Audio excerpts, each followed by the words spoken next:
So a recruiter emailed me and asked me, he said, do you have any sort of word tracks that I can use so that I can get business from a client without seeming like I'm desperate?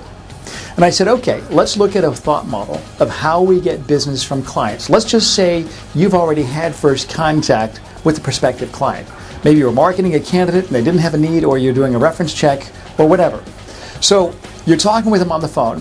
What you don't want to do is say, Joe, you have a budget. I need money. What searches can I work on to take your money? That's a withdrawal. You want to ask that same question, but you want to phrase it in terms of making a deposit. Just like I always say, every relationship that you have has an emotional bank account. You want to put more deposits than withdrawals. Your thoughts when you're talking with prospective clients should be something like this, and this is a delicate balance. Part of you should be thinking, you're so lucky that I'm calling you right now because of the value that I can bring to you. You need to have that confidence as a producer, even if you're brand new. If you're brand new in the business, just pretend like you're a big biller.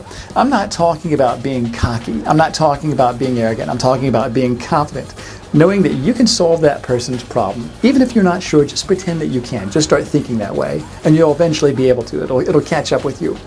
So part of you is saying, I can serve you. You're so lucky. I'm giving you my time. Out of all the companies in the world that I can talk to, I'm giving you my time. I'd love to work with you.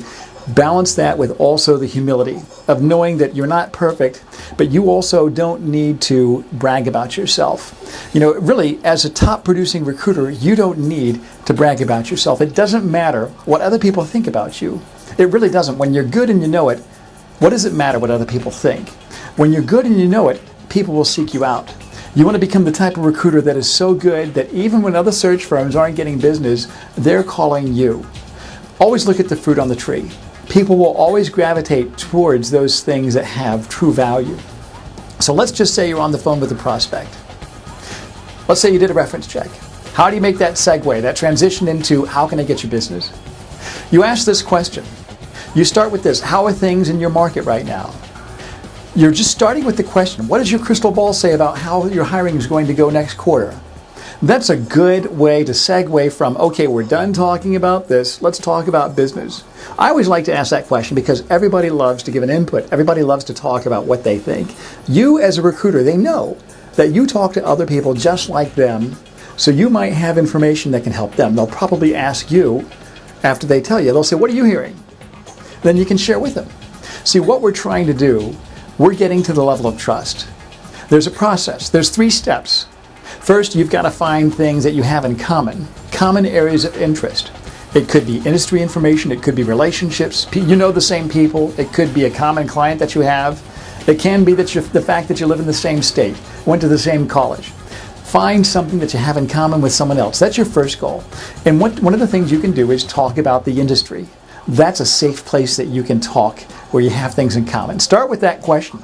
So what do you think your crystal ball says about next quarter in terms of your hiring or in terms of your growth? He tells you, he'll ask you, what do you think? Well, that means that you got someone that wants to play ball. When they start asking you questions, now you're playing a ball and you're just throwing it back and forth. It's just a dialogue. So the first step is to find things that you have in common. The second step is this: start building some sort of a rapport. That means asking them questions. Well, how's that going to affect you? Now, how long have you been there? Where did you work at before? And then you finally move it into the place that you have some trust. The question that you ask, instead of saying, do you have searches I can work on, or what are you looking for? Ask them this. Say, you know what, Joe? I'm finding a lot of movement among some very good people right now. If there was someone that I should pick up the phone and call you and tell you about, what type of person would that be? You ask them that. You'll have clients that say, well, we're not looking for anybody, but if you find a senior claims analyst, I'd want to hear about that. Aha! I was coaching someone in my mentorship group that's starting a brand new niche in healthcare administration search. The company did not have any openings, but he's talking to the CFO. He asked him that question and they got a search. Even though it was not a search that had gone through HR, the CFO needed to get someone, and he gave that search to this recruiter. Remember, don't say, what do you have that I can work on? That's a withdrawal from the bank account. Instead, say, let's just say I find someone that you would get really excited about. I'm seeing some movement of some very good folks. What type of person that if I see in the market, I should pick up the phone and call and tell you about?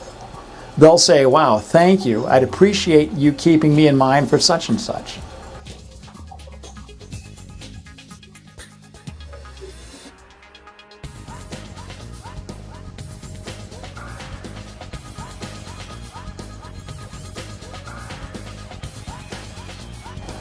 Let me know how this works for you. If you can get search assignments and job orders from clients using this phrase, shoot me an email. I'd love to write a story about you. Good luck in getting those searches.